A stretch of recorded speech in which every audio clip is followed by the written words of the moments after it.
একটি প্রজাতান্ত্রিক দ্বীপরাষ্ট্র হল আইসল্যান্ড।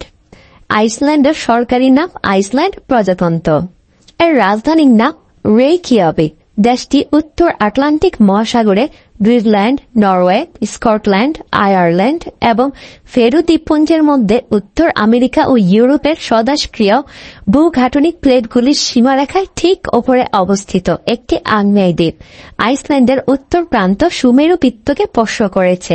ডিম্বাকার এই দ্বীপটি পূর্ব পশ্চিমে প্রায় 485 কিলোমিটার এবং উত্তর দক্ষিণে প্রায় 360 কিলোমিটার দীর্ঘ। পার্শ্ববর্তী গ্রিনল্যান্ডকে উত্তর আমেরিকার অংশ ধরা হলেও আইসল্যান্ডকে ইউরোপের অন্তর্গত রাষ্ট্র হিসেবে গণ্য করা হয়। দেশটি জলবায়ু, ভূগোল ও সংস্কৃতি বৈপরীত্য ও বৈচিত্র্য সমৃদ্ধ। ভূগঠনগত দিক থেকে আইসল্যান্ড অপেক্ষাকৃত নবীন। বিগত 60 মিলিয়ন বছর ধরে আগ্নেয়গিরির অগ্ন্যুৎপাতের অবশেষ থেকে দ্বীপটি উৎপত্তি লাভ করে। এখনও দ্বীপটিতে অনেকগুলি আগ্নেয়গিরি সক্রিয় আছে। ভূমিকম্প বেশ সাধারণ ব্যাপার। ভূগর্ভস্থ উষ্ণপানি প্রসবনগুলি দেশটির ভবনগুলিকে সারা বছর ধরে উষ্ণ রাখে এবং কৃষিকাজে সহায়তা করে। দক্ষিণ পশ্চিমের প্রসবনগুলি থেকে নির্গত হয় জলীয় বাষ্পের কারণে সেখানে অবস্থিত আইসল্যান্ডের রাজধানীর নাম দেওয়া হয়েছে রেইকিয়াভিক, অর্থাৎ ধোঁয়াটে উপসাগর।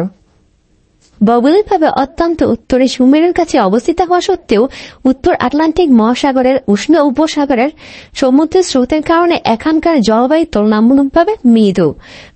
ফলে আইসল্যান্ড পৃথিবীর সবচেয়ে উত্তরে অবস্থিত মানব বসতিগুলোর একটি। এটিকে তাই সুমেরু অঞ্চলীয় রাষ্ট্র হিসেবে গণ্য করা হয়। আইসল্যান্ডের রুক্ষ পর্বতশ্রেণীগুলো হিমবাহ দ্বারা আবৃত। এদের মধ্যে ভাতনাইগুল হিমবাহটি ইউরোপের সবচেয়ে বৃহত্তম হিমবাহ। আইসল্যান্ডের সমুদ্র উপকূল প্রায় সারা বছর ধরে জাহাজ ফেরার জন্য উন্মুক্ত থাকে। কেবল শীতকালে মেরুদেশীয় অঞ্চল থেকে আগত ভাসমান বরফের কারণে দেশের উত্তর ও পূর্বের বন্দরগুলি বন্ধ রাখতে হয়। প্রায় 1000 বছর আগে খ্রিস্টীয় নবম শতকে নর্স অভিযানকারীরা আইসল্যান্ডে বসতি স্থাপন করে। আইসল্যান্ডবাসীরা তাদের নর্স ঐতিহ্য নিয়ে গর্ব করত। অনেকেই একেবারে শুরুর দিকের বসতি স্থাপকদের সাথে পারিবারিক সম্পর্ক খুঁজে বের করতে পারে। এখানে বসবাসকারী জনগণ জাতিতে নর্স ও কেন্টীয়। শুরু থেকে মূলত নরওয়েজীয় নাবিক ও অভিযানকারীরা এখানে বসবাস করত এবং এখান থেকে পরবর্তীতে গ্রিনল্যান্ড ও উত্তর আমেরিকাতে অভিযান চালাতে নরওয়েজীয়রা উত্তর আমেরিকার নাম দিয়েছিল গ্রিনল্যান্ড। আইসল্যান্ডের সাথে নিকটতম ইউরোপীয় প্রতিবেশী দেশ স্কটল্যান্ডের দূরত্ব প্রায় 800 কিলোমিটার। কিন্তু তা সত্ত্বেও সমগ্র ইতিহাস জুড়ে আইসল্যান্ড বৃহত্তর ইউরোপীয় সভ্যতার অংশ হিসেবে বিদ্যমান। আইসল্যান্ডের গাথাগুলিকে মধ্যযুগের সবচেয়ে উৎকৃষ্ট সাহিত্যিক নিদর্শনের অংশ হিসেবে মনে করা হয়। এই গাথাগুলিতে ইউরোপের চিন্তাধারা যেমন প্রতিফলিত হয়েছে, তেমনি ইউরোপ মহাদেশ থেকে বহুদূরে অবস্থিত লোকদের ইতিহাস ও রীতিনীতি ফুটে উঠেছে।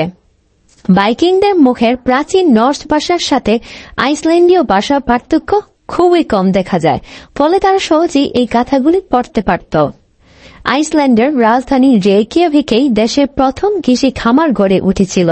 বর্তমানে এটি একটি বর্ধনশীল শহর এবং বিশ্বের বিভিন্ন দেশের নাগরিক এখানে বাস করে। অন্যান্য বড় শহরগুলোর মধ্যে আছে উত্তর মধ্য উপকূলের আকুরেইরি, দক্ষিণ পশ্চিম উপকূলের হাফনার ফিয়র্ড এবং দক্ষিণের নিম্নভূমিতে অবস্থিত সেলফস। আইসল্যান্ড একটি রুক্ষ দেশ। এখানে কৃষি ও খনিজ সম্পদ খুবই কম হয়। দ্বীপের 3/4 উদ্ভিদ জন্মানোর অযোগ্য। উদ্ভিদ জজের মধ্যে তৃণভূমি প্রধান, যেখানে ভেড়া, গবাদি পশু ও শক্তিসমর্থ আইসল্যান্ডীয় ঘোড়া পালন করা হয়। দ্বীপের চারপাশে সমুদ্রে বিভিন্ন জাতের মাছ পাওয়া যায় এবং মৎস্য শিকার এখানকার লোকদের আদি ও প্রধান পেশা। বর্তমানে আইসল্যান্ডের রপ্তানি অর্ধেকে মাছ ধরা ও মাছ প্রক্রিয়াকরণ খাত থেকে আসে।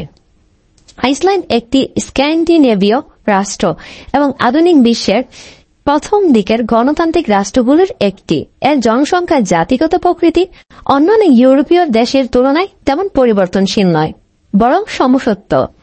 এ কারণে জিন গবেষকরা বংশগত রোগ নিয়ে গবেষণা ও এদের চিকিৎসা খুঁজে পাওয়ার লক্ষ্যে অনেক সময় আইসল্যান্ডের লোকদের উপর পরীক্ষা চালিয়ে থাকেন।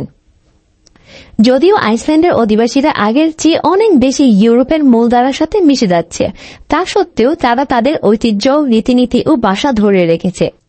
আইসল্যান্ডের রাজনৈতিক ভিত্তি একটি সংসদীয় প্রতিনিধিত্বমূলক গণতান্ত্রিক ব্যবস্থা, যেখানে আইসল্যান্ডের প্রধানমন্ত্রী হলেন সরকার প্রধান। এটি একটি বহুদলীয় ব্যবস্থা। নির্বাহী ক্ষমতা সরকারের হাতে ন্যস্ত থাকে। আইন প্রণয়নের ক্ষমতা সরকার ও সংসদ উভয়ের হাতে ন্যস্ত। বিচার বিভাগ ও নির্বাহী আইন প্রণয়ন বিভাগ হতে স্বাধীন।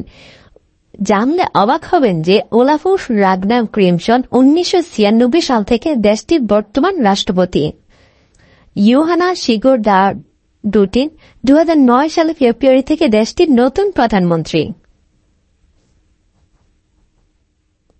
এতটাই বিশুদ্ধ যে কোনো প্রকার বিশুদ্ধকরণ প্রক্রিয়া ছাড়াই পানি প্রত্যেক ঘরে ঘরে সরবরাহ করা হয়। শীতের দিনে গোসল করার জন্য গরম পানি থেকে উত্তম আর কিছুই নেই। তবে আইসল্যান্ডে কিন্তু পানি গরম করার জন্য গ্যাস ফোটানো বা যন্ত্র ব্যবহারের প্রয়োজন হয় না। প্রাকৃতিকভাবে এই দেশে গরম ও ঠান্ডা উভয় ধরনের পানি পাওয়া যায়। প্রাকৃতিক গিজার বা হট স্প্রিং শহরে প্রায় প্রতি বাড়িতেই আছে। অনেকেরই ধারণা আইসল্যান্ডের আবহাওয়া বেশ ঠান্ডা, যেমনটি এর নাম শুনে মনে হয়। তবে বাস্তবে তা মোটেও সঠিক নয়। দেশটির আবহাওয়া মাঝারি ধরনের, অর্থাৎ বেশি গরমও নয় আবার বেশি ঠান্ডাও নয়। ভৌগোলিকভাবে অত্যন্ত উত্তরে সুমেরুর কাছে অবস্থিত হওয়া সত্ত্বেও উত্তর আটলান্টিক মহাসাগরের উষ্ণ উপসাগরীয় সমুদ্র স্রোতের কারণে এখানকার জলবায়ু তুলনামূলকভাবে মৃদু। আইসল্যান্ডের আয়তন প্রায় 39,000 বর্গ মাইল, যা প্রায় বাংলাদেশের আয়তনের 1/3 সমান। গড়ে প্রতি 4 বছরে একবার আগ্নেয়গিরি অগ্ন্যুৎপাত হয় আইসল্যান্ডে। আইসল্যান্ড একটি রুক্ষ দেশ। এখানে গাছের পরিমাণ খুবই কম, কোনো বন নেই। এর কারণ দ্বীপের 3/4 উদ্ভিদ জন্মানোর জন্য অযোগ্য। প্রাচীন নরওয়ে দেশের ভাষা থেকে আইসল্যান্ডের ভাষার উৎপত্তি। মজার ব্যাপার হল, প্রায় 1000 বছর পরও বর্তমানে তাদের ভাষার কোনো পরিবর্তন হয়নি।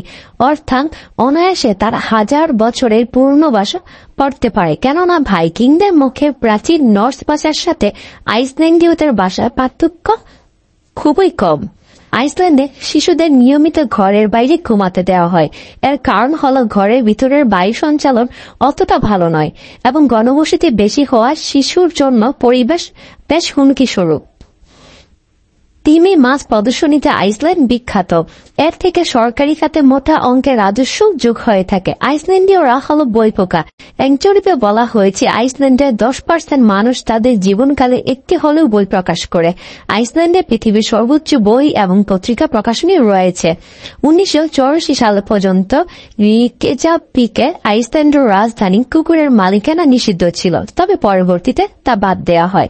আইসল্যান্ডে পুলিশ তাদের সাথে অস্ত্র হিসেবে বন্দুক বহন করে না। এর কারণ সেখানে অপরাধ খুবই কম হয় এবং বড় ধরনের কোন অপরাধ প্রায় অস্তিত্বহীন। আইসল্যান্ডের দেশটি এতটাই পরিষ্কার যে সেখানে কোনো মশা নেই। কেবল মশা নয়, মানুষের সমস্যার সৃষ্টিকারী এমন পোকামাকড় এর সংখ্যা অনেক কম। আইসল্যান্ডের সাপ, টিকটিকি বা কচ্ছপ পোষা তাদের আইনের বিরুদ্ধে। দেশটির জাতীয় ক্রীড়া হল হ্যান্ডবল। আইসল্যান্ডে কোনো সেনাবাহিনী, নৌবাহিনী, এমনকি বিমান বাহিনীও নেই। মজার ব্যাপার হল এখানে মানুষের থেকে বেড়ার সংখ্যা দ্বিগুণ।